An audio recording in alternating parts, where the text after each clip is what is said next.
თბილისის საქალაქო სასამართლოში მიხეილ სააკაშვილის პროცესი იწყება. საქმე ეხება ბიუჯეტიდან 9 მილიონი ლარის გაფლანგვას. წინასწარი ინფორმაციით სხდომა სავარაუდოდ ბრალდებული დისტანციურად დაესწრება.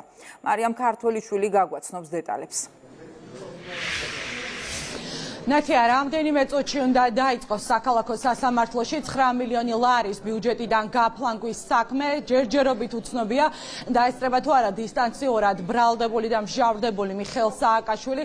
ვიცით, რომ ვივამედის კლინიკიდან უნდა გამოიგზავნოს შესაბამისი დოკუმენტი, სადაც სააკაშვილის პოზიცია იქნება ჩამოყალიბებული იმასთან დაკავშირებით, სურს თუ არა მას, რომ დღევანდელ სასამართლო პროცესს დაესწროს. რაც შეეხება თავად სისხლის სამართლის საქმეს და პროცესს, ცნობილია წინასწარ, რომ დაცვის მხარეს მიხეილ სააკაშვილის უფლებადამცველებს ყავთ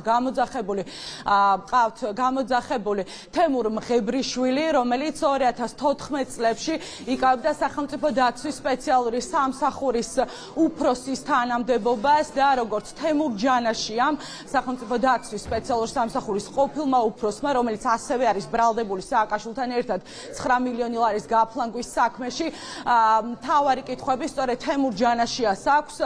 თემურ მღებრიშვილთან ამბობენ ადვოკატები და თავად ბრალდებული ჯანაშია, რომ 2014 წელსაც გაიცემოდა ხარჯები პირადი მიზნებისთვის. ამ შემთხვევაში გულისხმობენ პრემიერ-მინისტრის ხარჯებს, თუმცა ჩვენ კითხვაზე, რომელიც დაუსვით თემურ ჯანაშიას, რომ იყო თუ არა ეს ხარჯები პირადი მიზნისთვის გაწეული, ამ შემთხვევაში დაცვის მხარეს ასეთი პასუხი აქვს, რომ მათ შორის პრეზიდენტი სააკაშვილი საკუთარ ხარჯებს გასწევდა სწორედ პირადი მიზნებისთვის, ჯანმრთელობისთვის, ბოტოქსისთვის, ასევე ტროპიკულ ქვეყნებში დასვენებისთვის, თუმცა ეს ყველაფერი, როგორც თავად ამბობენ, კეთდებოდა ქვეყნისთვის.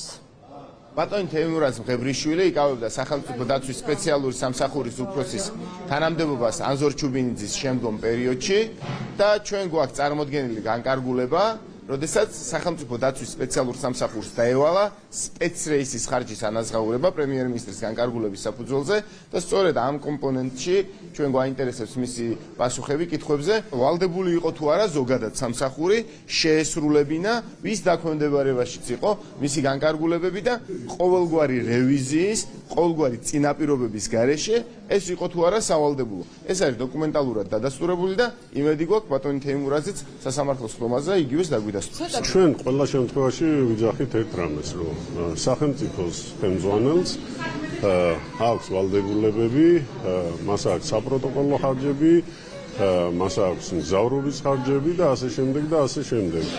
ამისთვის გამოცემს ის განკარგულებებს და სახელმწიფო დაცვის სპეციალური სამსახური ამ განკარგულებებს ასრულებს.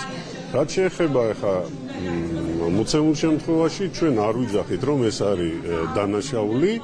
ეს არის ჩვეულებრივი, ესე ვთქვათ, ყოველდღიური სამუშაო, რასაც დღესაც ასრულებს სახელმწიფო დაცვის სპეციალური სამსახური, დღესაც გამოცემს, ვთქვათ, პრემიერ-მინისტრი განკარგულებებს. როგორც უკვე გითხარით, ჯერჯერობით უცნობია დაესწრება თუ არა დისტანციურად ბრალდებული და მსჯავრდებული მიხეილ სააკაშვილის. სააკაშვილს პროკურატურა 9 მილიონი ლარის ბიუჯეტიდან გაფლანგვას ედავება. ამ საქმეშივე არის ბრალდებული თემურ ჯანაშია, რომელიც იკავებდა თანამდებობას სახელმწიფო სპეციალური დაცვის სამსახურის უფროსის თანამდებობას.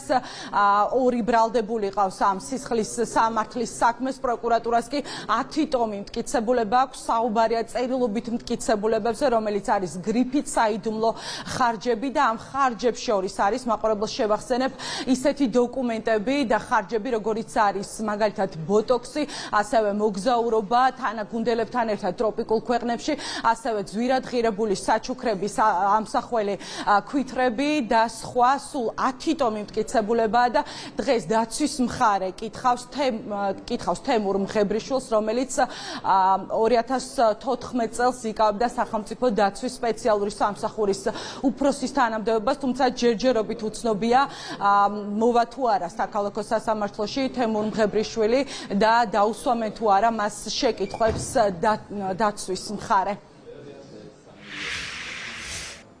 პირდაპირ ეთერში მარიამ ქართველიშვილი საუბრობდა.